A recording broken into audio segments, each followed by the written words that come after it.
ఇది నాకే కాదు మా అక్కకి నాకు ఇద్దరికి కలిసి నచ్చి పెట్టామన్నమాట ఆర్డర్ అయితే. ఇది మీ షాప్ లో ఇంతకు ముందు అయితే 160 ఉంది, ఇప్పుడైతే 140కే సేల్ అనమాట, ఆఫర్ లో వస్తుంది అనమాట. ఏంటక్క అంత ఘనంగా చెప్తున్నావు అనుకుంటున్నారా?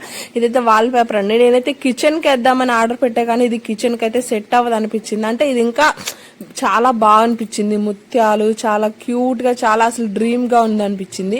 అందుకని ఇది హాల్లో గానీ బెడ్రూమ్ లో గానీ అతికిద్దామని చెప్పేసి అనుకుంటున్నాము. కానీ ఇదైతే ఇంత సేల్ కి వస్తుందని నేను అసలు ఎక్స్పెక్ట్ చేయలేదు. ఇంకా ఏంటంటే 14x100 ఇంచెస్ అనమాట. ఇంకా పోతే గెట్ 1/2 అనమాట. మొత్తం అయితే 3 ప్రోడక్ట్స్ అయితే వస్తున్నాయి. నాకైతే చాలా బాగా అనిపించింది. మీరు కూడా కావాలనుకున్న వాళ్ళు తీసేసుకోండి. నాకైతే ఇది కమ్యూనిటీలో పోస్ట్ చేస్తాను. నాకైతే చాలా బాగా నచ్చింది అనమాట. కమ్యూనిటీలో పోస్ట్ చేస్తా, కావాలనుకున్న వాళ్ళు తప్పకుండా తీసేసుకోండి. యూజ్ఫుల్ అనమాట. నాకైతే బాగా నచ్చింది. మా వాడు తేవడమే ఆలస్యం, బీభత్సంగా ఆడేసుకుంటాడు. సబ్స్క్రైబ్.